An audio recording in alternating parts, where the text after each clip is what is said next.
Olá, sejam bem-vindos a mais um episódio do nosso canal Saúde e Longevidade. Hoje o assunto, gente, é segurança da criança. Um assunto muito importante, então fique aí, porque para falar sobre isso, eu trouxe aqui a doutora Heloísa Perry, que é pediatra e vai nos dar muitas dicas importantes. Pode rodar.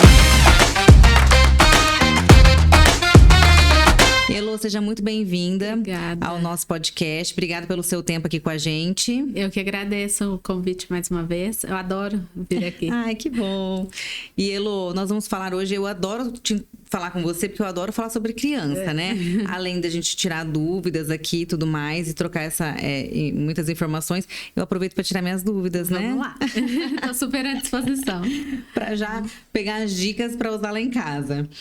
Elo, fala pra gente a importância desse tema, né? A segurança da criança. A gente, enfim, envolve várias coisas, né? Sim. Quando a gente pensa em segurança, a gente tem que pensar desde a hora que o bebê sai da maternidade, né? Até na segurança do carro, vindo da maternidade para casa, até na hora que essa criança tá dormindo. Então, assim, é atenção redobrada, atenção 24 horas mesmo, pra gente conseguir abordar todas as faixas etárias e os ambientes que a criança vai estar inserida. Gente, criança, literalmente, você piscou... Sim, são segundos, né? É segundo. Parece que a criança... tem um ditado que diz que a criança cega a gente, né? Mas é muito rápido, acontece um acidente com uma criança. Sim. Né? E aí, pra gente começar, a gente poderia, já que você falou, desde a hora que a criança sai da maternidade, entra no carro, vamos falar sobre a segurança veicular. Sim, é super importante. E na consulta de pré-natal, eu já converso com os pais e vejo se eles já têm a cadeirinha. Tá? Porque se não tiver, às vezes a gente tem até modelos para indicar, modelos que vão durar por mais tempo, né? Porque a gente tem a diferença do bebê conforto e da cadeirinha e do assento de elevação. Tudo isso vai variar conforme a idade da criança. Então, os pais estão ali na consulta de pré-natal, eu pergunto, já tem o bebê conforto? Já está instalado? Por quê? Porque tem que estar instalado já antes da mãe chegar na maternidade, porque ela vai sair da maternidade já com o bebê e não sai no colo. Bebês não andam no colo em carro. Não andam. A gente pode dirigir super bem. A gente pode ter o maior cuidado que for, mas a gente nunca sabe quem que a gente vai encontrar na rua. Exatamente. O que vai acontecer. Então, a partir do momento que o bebê saiu da maternidade, é no bebê conforto, tá? E outra coisa que a gente usa é um marco de 10 anos para a segurança veicular. Até 10 anos, todas as crianças só andam no banco de trás e até 10 anos as crianças não devem andar de motocicletas. Elo, e você falou sobre o bebê conforto, né? Do primeiro momento ali da criança, quando ela sai da maternidade. Sim. Qual é a cadeirinha recomendada, o bebê conforto recomendado? Tem alguma indicação na hora da escolha? Tem sim, Mari. Existe diferença para a idade e para a posição, né? Então, bebês de 0 a 10 quilos ou 0 a 1 ano vai andar em bebê conforto ou cadeirinhas que tenha essa especificação de peso, sempre voltada de costas para o painel, né? Ela vai estar de costas para o movimento do carro e com o cinto de segurança da própria cadeirinha. Então, o bebê conforto é a cadeirinha que vai ficar presa ali no cinto de segurança e o bebê fica com o cinto do dispositivo.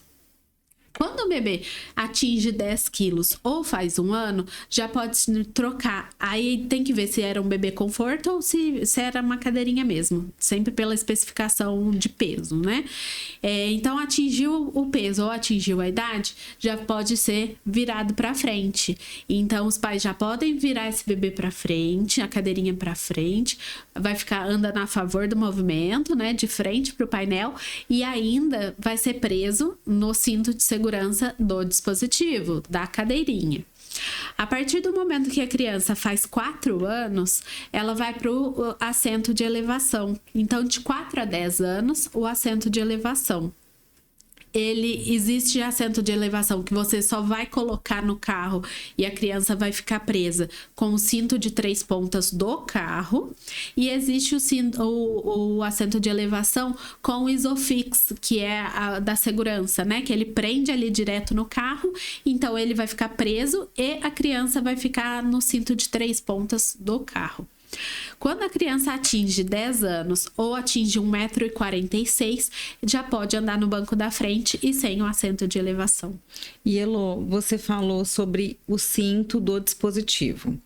É um desafio, né? Sim. As crianças, algumas é desafiador até de ficar na cadeirinha. Sim. Vamos falar primeiro dessas que não ficam na cadeirinha. Tem alguma dica de como distrair essa criança, principalmente quando a criança fica voltada para trás, né? Que é até um ano. De costas né? pro De movimento, costas pro né? movimento, que não tá vendo a mãe, né? Então, tem uns espelhinhos que colocam, enfim. Tem alguma dica que você dá? É tentar sentar algum adulto do lado e brincando, conversando. Hoje tem mobile até para carrinho, né? Mobile para o carro. Então, tentar distrair, porque a criança não deve andar fora. Ai, começou a chorar, tá chorando demais. Não tire a sua criança da cadeirinha, do bebê conforto. O risco que ela vai estar correndo andando solta é muito maior do que um choro de 5 minutos num transporte. Ai, doutora, a gente tá viajando de carro e tá chorando. Eu sei, eu tenho 2 e os 2 já choraram ao mesmo tempo. Não é fácil. Mas os acidentes que envolvem criança solta são fatais. Não, se a gente não anda sem cinto, por que a criança vai andar? Exatamente. Né? Mas é um desafio a parte do cinto. Eu vou te dizer minha experiência lá em casa. A Manuela coloca o cinto até sozinha. Eu não tenho zero problema com cadeirinha. Ela pode já viajei 1.000 quilômetros com ela. Ela vai na cadeirinha. Mas o desafio sempre foi o braço. Sabe, colocar o braço. Ela tira o braço. Agora ela já entendeu. Nós estamos na estrada. Já consegui convencer essa parte. Coloca o braço. Chegamos na cidade. Ai, pode tirar. Quer tirar o braço. Eu acabei cedendo, porque pelo menos na estrada ela anda com o braço, né? Foi uma forma que eu achei que não tá certo. Mas assim, é um desafio para muitas mães. Eu vejo a criança tirar, as crianças têm o braço. Só que hoje tem uma fivela, é um acessório, a parte que você compra é uma fivela que você coloca bem no peito da criança, que aí impede que ela tire o braço. Entendi, você coloca aqui. Porque ela colocar o cinto sem o braço... É risco da mesma forma, né? Porque tá prendendo só na cintura. Se é uma criança grande, dependendo do impacto que o carro tem, ela voa por cima. Sai do cinto. Ou então vai tronco e pescoço pra frente, né? Pior ainda, faz movimento de chicote. Exatamente. É um desafio a cadeirinha para muitas famílias. E assim, é muito fácil eu sentar no lugar de pediatra e orientar isso, mas eu tenho 2, né? E assim, o João eu nunca tive problema para colocar na cadeirinha. Nunca tive. O João é o mais velho. Ou agora o mais novo tem 7 meses, pôr ele na cadeirinha, ele já se estica todo, já começa a chorar. Aí vem o João, não, tu fica preso. Fica preso. Ai, tipo, é um desafio. E Elô, quais são os erros mais comuns que os pais cometem ao instalar as cadeirinhas de segurança? Não seguir a recomendação da própria cadeirinha, da maneira que ela tem que ser presa, porque às vezes a gente passa uma alça no lugar errado, acha que ela tá firme e quando o carro freia, a gente vê que não tava presa, tá? Ou andar com a criança presa na cadeirinha, a cadeirinha solta. Isso também não é legal. Deixar frouxo ao ponto que a criança tire o braço, né? Isso também envolve. Ou então tirar da cadeirinha porque ela chora, né? E colocar na cadeirinha sem o cinto. Ou também. Acontece, também. Né? A criança já senta sozinha na cadeirinha, já fica por ali mesmo. Às vezes no dia a dia, né, a gente acaba... cedendo algumas coisas, né? E a gente não pensa... Às vezes eu falo assim, na estrada eu sou muito rigorosa, não pode tirar o braço mesmo, não pode sair da cadeirinha por nenhum segundo. Eu falo que a criança pode chorar um período, mas é muito melhor do que a gente ficar chorando depois, né? Depois quem vai chorar somos nós. Nossa. Imagina o peso na consciência. Deus me livre. Né? Acho que é a pior parte.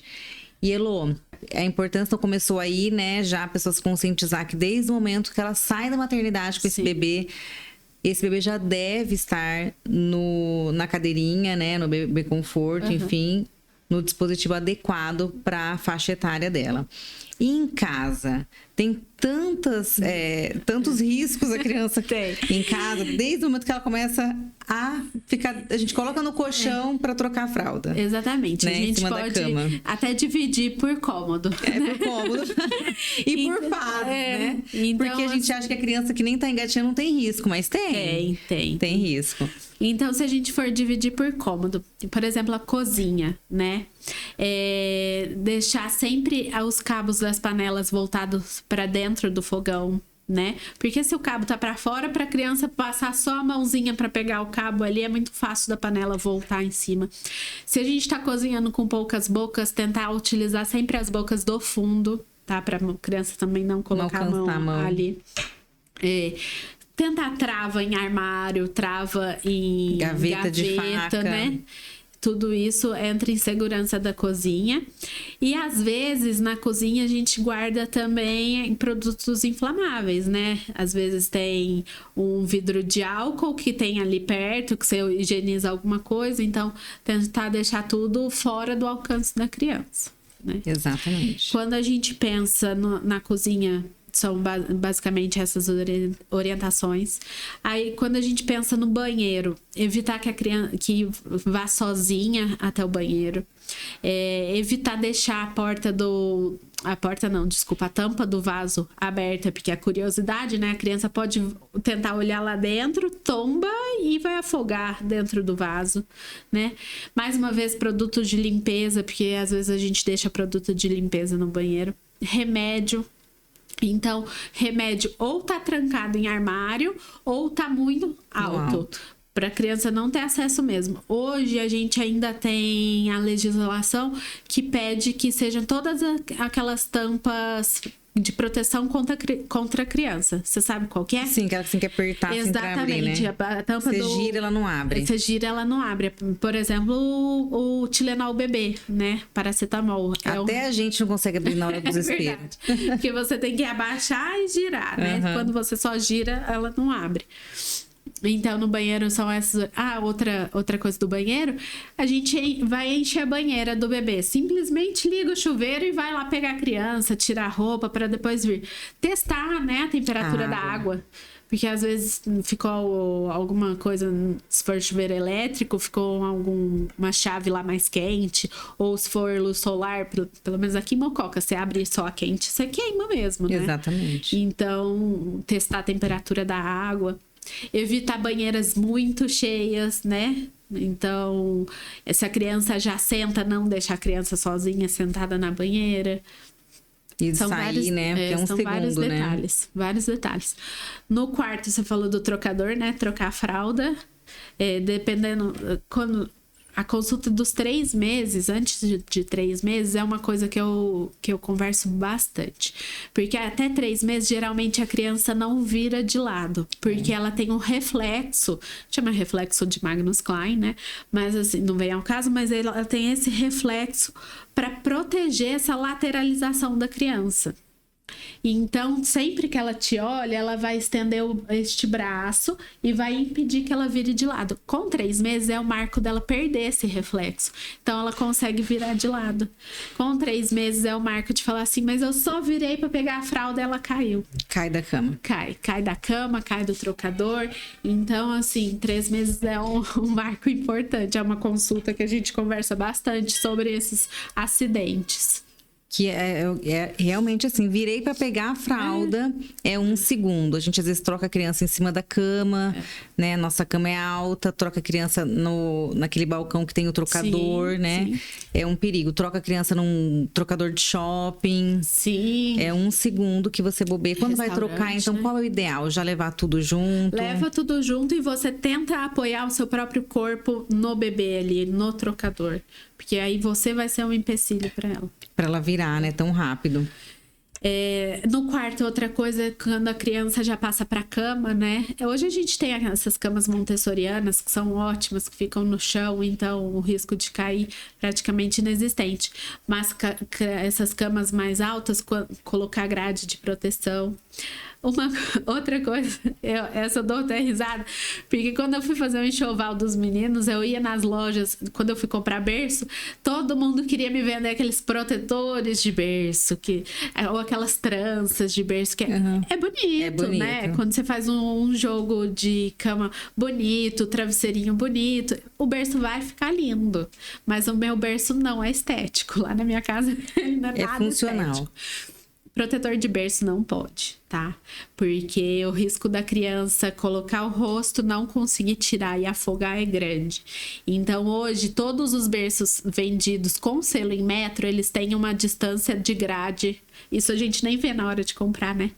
Mas existe o selo em metro, porque ele tem que ter uma distância mínima de 5 centímetros de grade a grade.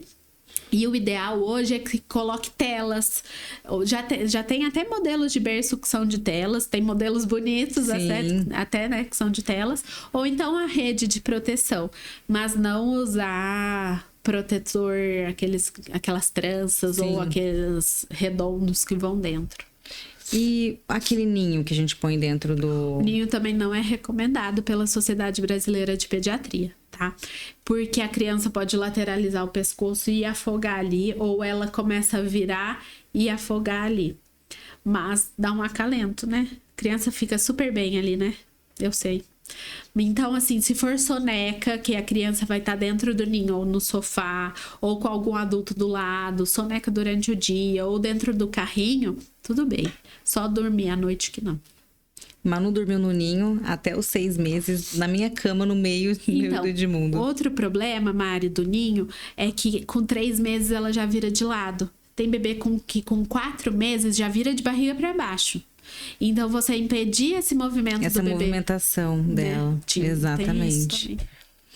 E a escolha adequada do berço, você falou, a gente falou do quarto, falamos da cozinha. Área de serviço. Nossa, área de serviço. A criança nem devia entrar lá dentro, né? Põe aquelas grades de cachorro. Mas é só risco, né? Principalmente pelos produtos de limpeza ou mesmo cair. Eu moro num apartamento e um dia eu tava no meu quarto, eu só escutei o João gritar, saí correndo. Falei, bom, pelo grito ele ainda tá no meu andar. É lógico que é tudo telado na minha casa, mas a primeira coisa que vem à cabeça é caiu, né? Alguma coisa assim. Então, tem todas as telas, mas a hora que eu fui ver, ele foi na área de serviço sozinho e puxou uma escada. Então, a escada caiu. Não pegou nele, mas o que ele estava fazendo ali sozinho? Exatamente. 1. Por que a escada estava de tão fácil acesso? Número 2. Uma escada de alumínio, que é super leve, uma criança puxa, né? Então, assim, foi um conjunto de erros. Mas... ainda bem que ela era leve, né? E ainda bem que ela não pegou nele, exatamente. Então, cair as coisas, eles puxam, tem curiosidade, abrir produto de limpeza, beber as coisas, beber produto de limpeza, tudo isso é risco. Garagem, né? Garagem também, além da gente guardar coisas, ou uma garagem que não é tão bem limpa, que você deixa algumas coisas acumuladas ali, além de poder ter um escorpião, algum outro bicho assim, na própria ré, né? É uma coisa que a gente faz todos os dias. Hoje os carros têm sensor de movimento, hoje tem câmera, né? A maioria só na traseira. E na frente, se você for manobrar um pouquinho, dependendo da altura da criança, você não enxerga uma criança. Então, a criança não tem que estar desacompanhada nesses lugares. Garagem, nem de prédio, nem de casa. E quintal, então, né? Piscina sempre fechada, sempre coberta ou com grades. E, assim, grades que a criança não tem acesso. Não consiga. Mas a piscina coberta, você diz aquela cobertura que impede a pessoa de entrar, né? Não só aquela capa de... não, só a capa não adianta nada. É até pior. Porque se a criança cair e ficar presa debaixo dela, aí que não sai mesmo, né? Mas tem que ser aquela que é bem esticada, que tem uma ela é feita para isso, né? Que dá para passar uma pessoa andando em cima dela, né? Mesmo. Mas a importância da piscina... É algo assim que às vezes a gente põe a grade, sim, mas assim, não adianta ter a grade e não fechar. Né? Não fechar a porta. Existem 2 modelos. Existe aquela porta que ela é uma porta mesmo, você abre ela e depois ela fecha e gruda, assim, né? Vamos dizer, né? E também existe aquela que você tem a trava por cima e você põe um cadeado. Eu lembro que quando eu fui colocar na minha casa, eu optei por essa mais difícil de abrir, um saco pra gente, Até né? pra gente. Mas assim, mais difícil de abrir pra mim, mais difícil ainda pra ela, né? Então assim, impossível dela alcançar e conseguir abrir, né? E mais do que isso, é a orientação dos funcionários sobre abrir o fecha, da pessoa que faz a limpeza da piscina, porque eu já ouvi acidentes que aconteceram tendo a grade na piscina. Com certeza. Porque a porta estava aberta. E assim, é a grade da piscina, é o ferro de passar, né? A criança tem curiosidade com tudo. É a panela que tava ali. Então, é atenção redobrada enquanto tem uma criança em casa. E Elô, a gente não falou da sala. Tem algum risco na sala? Tem também. Sofá, né? Que criança levanta, pula. Mas um dos principais e proscritos pela Sociedade Brasileira de Pediatria é o andador. Eu sei que eu tô decepcionando muita gente, né? Tá. Não é aquele andador que a criança fique em pé, apoiada para aprender a andar. Esse tudo bem. Aquele que a criança vai empurrando, né? Esse tudo bem, que ela põe as mãozinhas e ela empurra para aprender a andar, ok, tá? Pode usar a partir de qual idade? Quando já consegue ficar em pezinho com apoio, tá? E a idade é variável. Sim. Mas aquele andador que a gente encaixa o bebê por cima, né? Que tem como se fosse... bem antigão. Como se fosse uma cuequinha, né? Aquele uma que a gente ali, usou quando a gente era criança. que a gente encaixa a criança. Que tem toda aquela estrutura em volta. Com as rodinhas, aquilo é um perigo, tá? Primeiro, a criança ali, ela aprende a correr, não aprende a andar. Porque ela não tem limites ali. Ela fica na ponta do pé. Você vai ver, porque se ela não alcança o pé inteiro, a tendência é pôr a ponta do pé. E aí ela aprende a ir e aprende a correr. Então, tem risco de fazer encurtamento de tendão. Isso a gente nem pensa, né? Então, a criança já tá com risco de encurtar tendão. Tá com risco de não aprender a andar direito, só correr. Na hora que vai pôr ela para andar fora daquilo, ela não vai saber como anda, como corre, né? Não vai saber nada. Exatamente. Fora que ela não enxerga por baixo, então o risco de cair num degrau ou numa escada é muito maior. E de bater e virar, né? Exatamente. Então. E aí mas assim, independente o andador correto, qual é o lugar adequado para colocar essa criança para utilizar esse andador? Então, tentar minimizar que seja um piso muito escorregadio, né? Minimizar algumas coisas.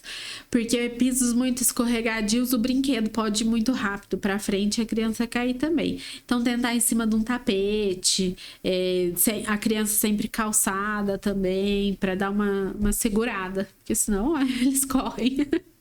E, gente, a criança é algo tão delicado. Esses dias eu ouvi uma história assim, a mãe tava ali, um segundo, cadê a criança? Gente, a criança pegou o controle do portão, saiu de casa, tava lá na rua. Também. Uma criança Eles de 2 anos. Super curiosos, né? Então, assim, não é só... Às vezes a gente fala, né? Mas são tantas coisas. É um detalhe de uma porta que a criança pode fechar o dedo. A criança, além de todos esses cuidados, né? Que a gente tem que ter básico, a gente precisa, na verdade, ter atenção com ela. Sim.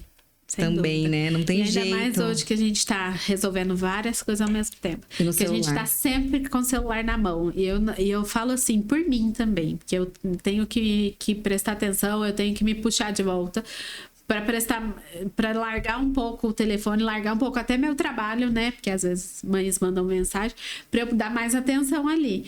E então, os acidentes acontecem nesse momento. Nesses intervalos, né?